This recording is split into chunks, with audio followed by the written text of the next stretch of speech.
What if Darth Plagueis became co-chancellor with Palpatine? Let's begin today's story on Coruscant. In the Darth Plagueis novel, we learn that Hago Damask was on Coruscant during the events of the Phantom Menace. It was always Plagueis' plan to become co-chancellor with Sidious until Palpatine decided that he didn't need Plagueis anymore and he killed him the night before the election. But let's say that this doesn't happen, and instead, Palpatine knows that Plagueis hasn't shared all the secrets of the Force with him, and most notably, the power to command the midichlorians. Because of this, during Palpatine's election speech, he announces to the Galactic Senate that Hago Damask from Damask Holdings will become co-chancellor with him. The senators would be shocked, but they would accept it. Damask was a well-known figure behind the scenes, and most of the senators had worked with him numerous times. He was a well-respected individual throughout the outlying systems of the Republic, who at this time were being neglected. It was a well-known fact that Palpatine and Damask had known each other for a while. The idea of co-chancellorship was not new and had been going on for centuries. Throughout history, there had been a few co-chancellorships, most notably during the High Republic era a few hundred years earlier. Together, as co-chancellors, they would begin to implement the grand plan.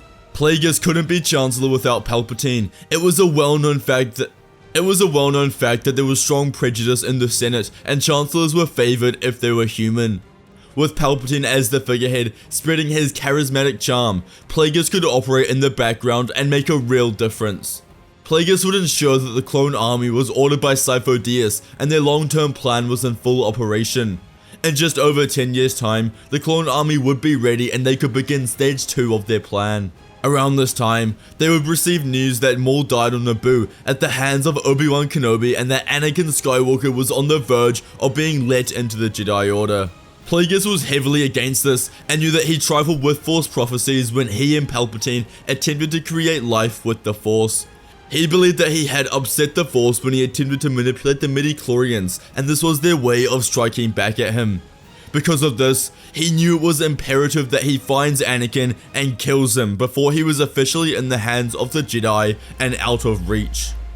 With the Republic's victory upon Nute Gunray and the Trade Federation, the co-chancellors were sent to Naboo for the celebration and funeral of Qui-Gon Jinn. This was the Sith Lord's chance to find Anakin and eliminate him. They arrive on Naboo and complete their obligations as Chancellor before retiring for the evening ahead of his funeral and victory ceremony the following day. That night, Plagueis alone sneaks out of their quarters and goes to where he knows Anakin will be sleeping. Plagueis was told that Anakin was the most gifted individual to ever wield the Force with a midichlorian count of 27,000, well above his own, and so, with his dark side powers, he reaches out and calls to Anakin. Anakin immediately woke with pains in his head until he heard a voice instructing the boy to come to him. Anakin was young and naive, and he followed the voice, which sounded like his mother, leaving the building and going to the lakeside on the outskirts of Naboo. It was here that Anakin was greeted by a hooded Darth Plagueis. Anakin asked who he was, to which the Sith Lord replied that he was a man who was taking great interest in him. He asked the boy what he knows about the Chosen One prophecy. At this point, Anakin would have only been told a few things, primarily by Qui-Gon. He would know that he was prophesized and destined to destroy the Sith and bring balance to the Force. But he told the hooded figure that with the Sith's death from Obi-Wan, the prophecy must be fake as the Sith are defeated. Plagueis reaches for the hilt of his lightsaber and explains how there were always two Sith, a master to embody power and an apprentice to crave it. The death of Maul still leaves the Sith master. Plagueis ignites his lightsaber to reveal a red blade. Anakin steps back in horror. As he tries to turn and run, Plagueis holds the boy in place. Marching forward, he raises his lightsaber and kills the Chosen One, destroying the prophecy and ensuring the Sith's rise to power. When everyone woke up the next day and discovered Anakin's death, shock and panic ensued.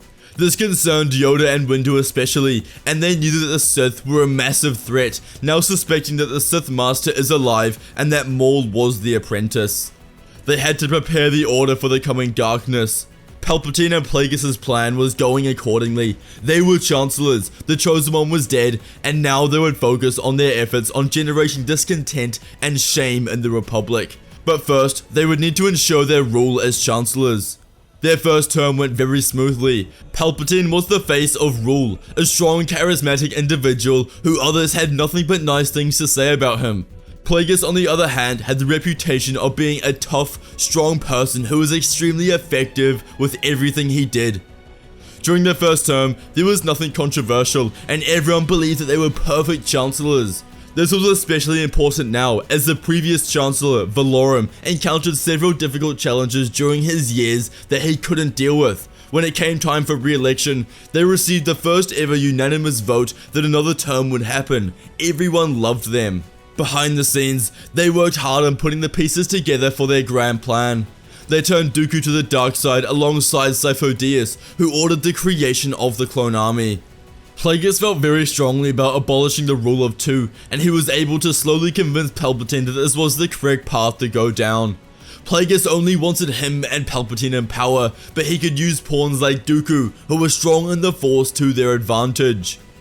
They were the first Sith Lords in over 1,000 years to be in control of the Republic, and if they wanted to ensure a smooth transition of power, they would need to extend their ranks with other Sith. However, they could only accept the most powerful. Both Sifo-Dyas and Count Dooku desired to join them, but the Sith Lords explained that only one of them would be allowed to join. Because of this, the two were pitted against each other in a duel, two previous best friends in the Jedi Order now fighting to the death.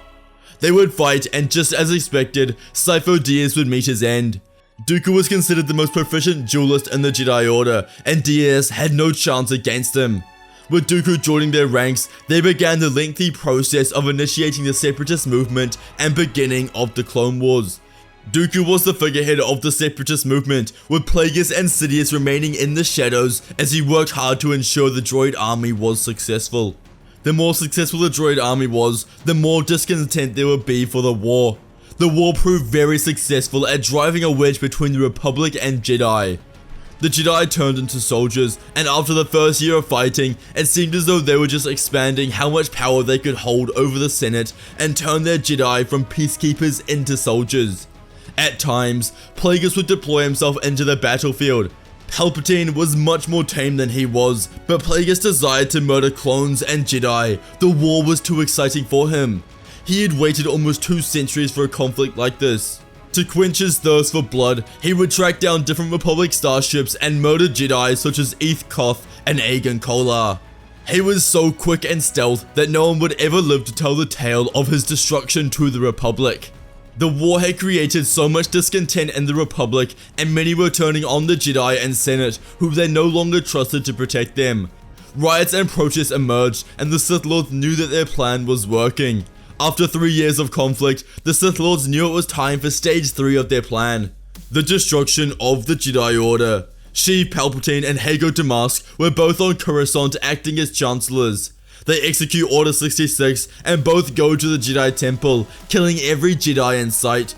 Their plan was well thought out, and they used this conflict as a way to take over the galaxy and call themselves emperors. Dooku had been played. Plagueis and Palpatine couldn't afford to be seen with Dooku, the separatist leader and known traitor.